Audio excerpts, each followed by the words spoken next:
মুক্তিযুদ্ধের সময় যে সমস্ত নারীরা সাহসের সাথে পাকিস্তানি হানাদার বাহিনী ও দেশীয় রাজাকারদের সাথে লড়াই করে দৃষ্টান্ত স্থাপন করেছেন তাদের মধ্যে অন্যতম সখিনা বেগম।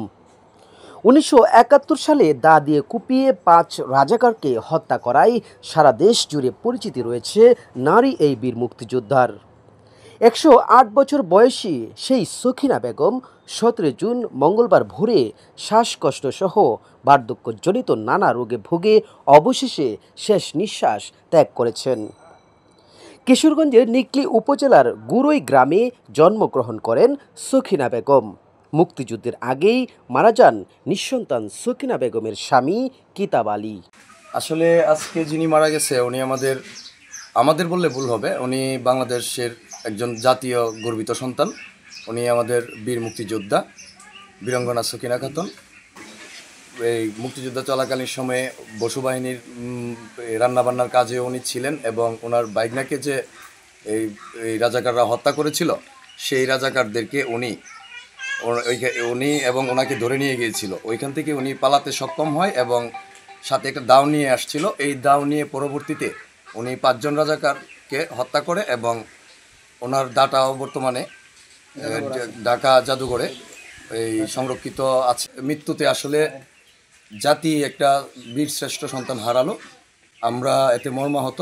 আমরা চাই এলাকাবাসী এবং যারা আছেন ওনার রুহের মাগফিরাত কামনা করি। আমার এই খালা আজকে এই ভোর ৫টার সময় মারা গেছে। হ্যাঁ, আমরা আপনজন হইলেও আমরা এই লালন পালন করতেছি না।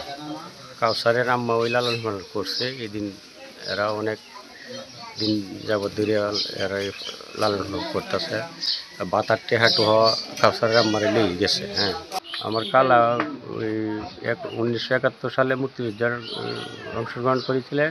বসু বাহিনীর নান্দাবান্দা করতেন। ৫ জন রাজাকারদের কুপিয়া হত্যা করেছে। ফজরের আজানের সাথে সাথে দাম গেছে।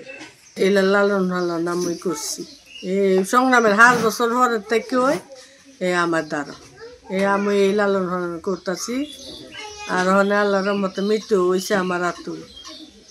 মানে বাতা তুলবার লাগিও আমি লগে গেছি নিকলি লগে গিয়াতে বাতা তুললে আনছি। এলার না নিলে বাতা দিছে না, এলার লয়ে যাওয়ান লাগছে, গেলেতে বাতা দিছে। তো এলার পরিবারের কেউই নাই, আপন বলতে কেউই নাই। এক বই নাসিন মারা গেছে। আমি এই সংগ্রামের ৫ বছর ঘরের থেকে আমার এখানে